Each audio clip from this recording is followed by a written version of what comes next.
Are you someone who still thinks that evolution is an old phrase to describe the adaptations of life? Then you would be amazed to know that evolution is still between us. It never left. Making slowly through the time, evolution is still happening, and that's quite intriguing.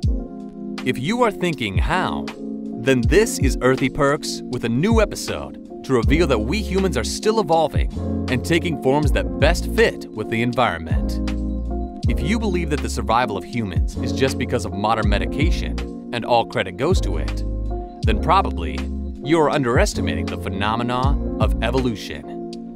Modern medication is only helping some people to stay alive for a long time, as compared to others, and to pass on their genes to the next progenies.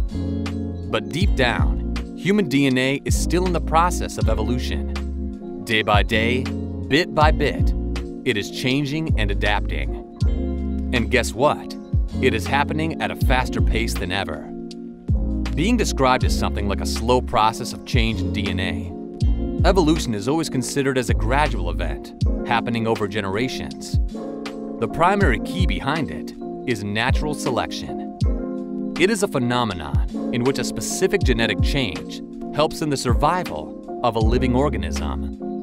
Now, these mutations are ready to move in the next generations and increase in their frequency among a population. When they appear more and more in groups of the population, it is when a whole community is adapted to the new environment.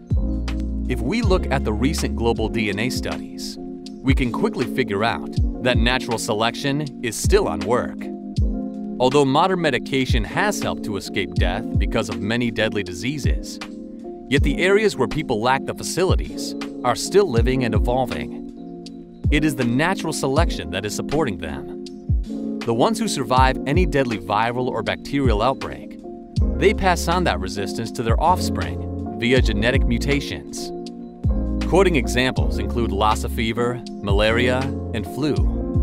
The areas containing malaria are still in the process of undergoing natural selection. Apart from diseases, humans also adapt to their environments. It is also a strong example of proving that evolution is on its way. Humans living on higher altitudes are adapted to that low oxygen environment.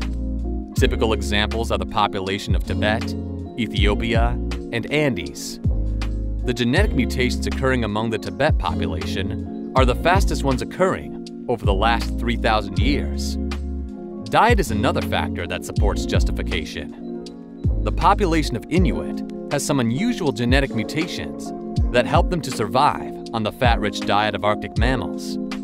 Apart from all supporting examples, this natural selection only impacts 8% of our genome. The rest of the genome and mutations occurring in it are categorized under neutral evolution theory. It says that any mutation occurring to the genome is taking place by chance. But this cannot tell us about why some genes are mutating at a faster pace as compared to others. We always compare the gene evolution taking place in humans and in other species. Example of one such human gene is fast-evolving human acceleration region 1, HAR1. This is the gene responsible for brain development. When it comes to homology, we have 98% identical DNA as that of a chimp comparator, while this one gene, HAR1, is evolving at such a faster rate that it gives only 85% homology. This gives the impression that evolution is not governed by only natural selection. This thing makes the concept clear that evolution is still happening. On this note, this is Earthy Perks signing off. Till next time, stay tuned and keep watching Earthy Perks.